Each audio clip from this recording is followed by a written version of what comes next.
AP CM Chandrababu మాట్లాడుతున్నారు. ఇప్పుడు live చూద్దాం. ఈరోజు 12.94% వచ్చింది. నేను ఒక స్వర్ణ ఆంధ్రప్రదేశ్ విజన్ తయారు చేశాను. అందులో 15% పెరగాలి. 15% పెంచుకుంటూ పోతే ఈ రాష్ట్రంలో ఎవ్వరూ పేదవాళ్ళు లేకుండా అందరికి దగ్గర డబ్బులుండే విధానానికి నేను ఆలోచిస్తున్నా. పేదరికం లేని సమాజం ఎన్టీ రామారావు గారి కళ. దాన్ని జయప్రదం చేసే బాధ్యత నాదని మరొక్కసారి మీ అందరికీ హామీ ఇస్తున్నా. తమ్ముళ్ళు, ఇక్కడ మీరందరూ ఉన్నారు. తెలుగుదేశం పార్టీకి ఒక చరిత్ర ఉంది. ఒకప్పుడు నేషనల్ ఫ్రంట్ అధికారంలోకి తెచ్చిన వ్యక్తి ఎన్టీ రామారావు గారు. తర్వాత యునైటెడ్ ఫ్రంట్, నేనే ఆ రోజు కన్వీనర్గా ఉండి 2 ప్రధానమంత్రులు చేశాం. ఎన్డీఏ 1లో వాజ్పేయి గారికి సహకరించి మన రాష్ట్రాన్ని అభివృద్ధి చేశాం, సమైక్య ఆంధ్రప్రదేశ్ని. ఈరోజు ఎన్డీఏ 2 నరేంద్ర మోడీ గారి నాయకత్వంలో 14-19లో పనిచేశాం. ఇప్పుడు పనిచేస్తున్నాం. నాకు ఏ మాత్రం అనుమానం లేదు, నరేంద్ర మోడీ గారి నాయకత్వంలో 2047కి భారతదేశం నెంబర్ 1 గాని నెంబర్ 2 గాని తయారవుతుంది. నా ఆలోచన తెలుగు జాతి ప్రపంచంలోనే నెంబర్ 1 గా ఉండాలనేది నా సంకల్పం.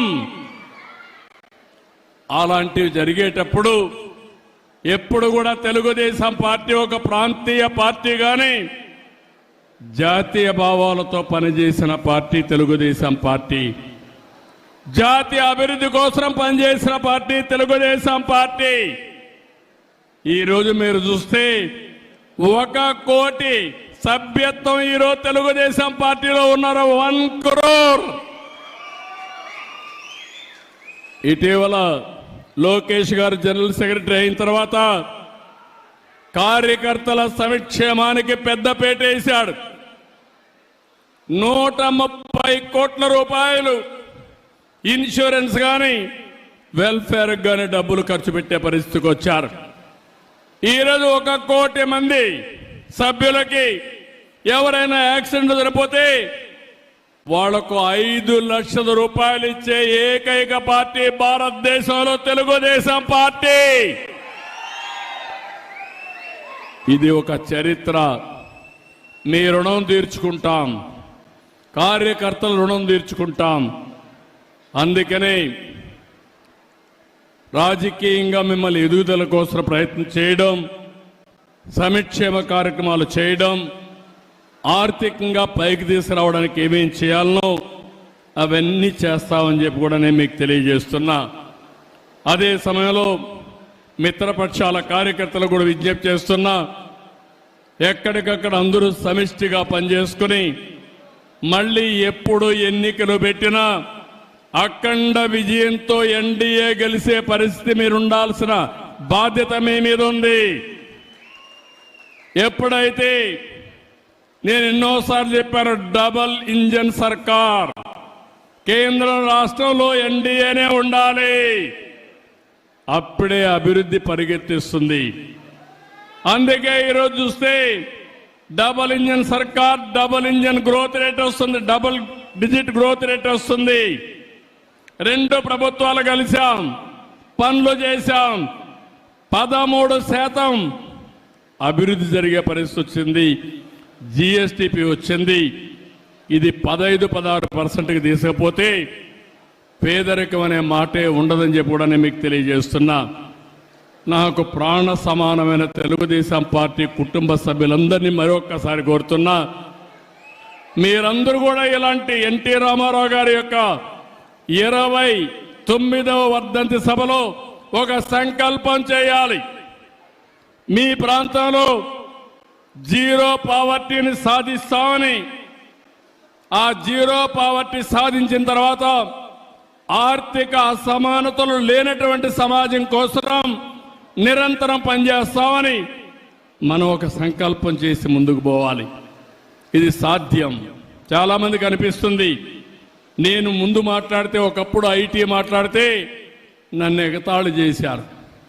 సెల్ ఫోన్ మాట్లాడితే ఇదేంటన్నారు, సెల్ ఫోన్ తిండి పెడుతున్నా అన్నారు.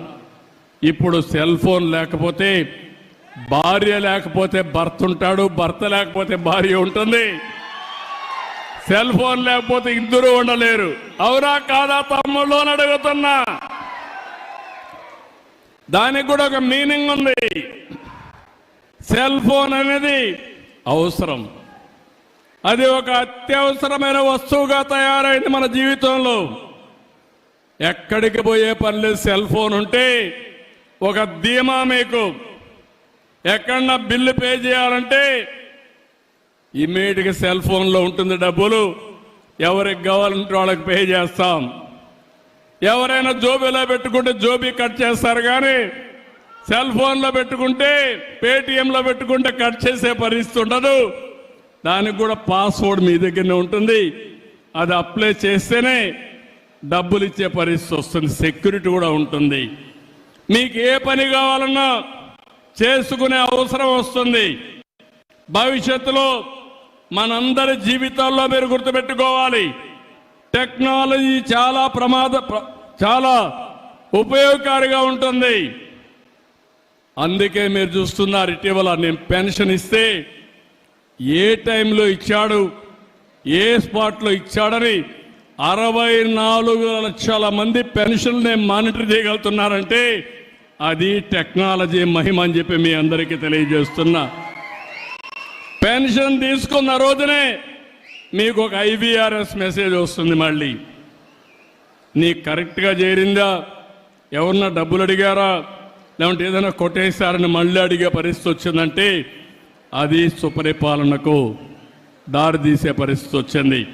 ఇలాంటి కార్యక్రమాలు చాలా వరకు నేను అన్ని ఆలోచిస్తున్నాను.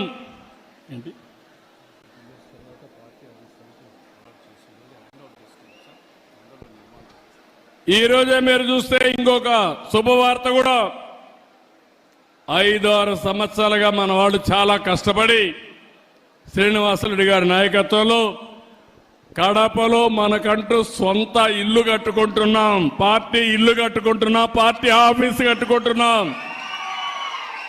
దీనికి 2 ఎకరాలు భూమి కూడా ఇచ్చారు, కానీ కావాలి లిటిగేషన్ పెట్టి ఇవ్వకపోతే అన్ని క్లియర్ అయినాయి.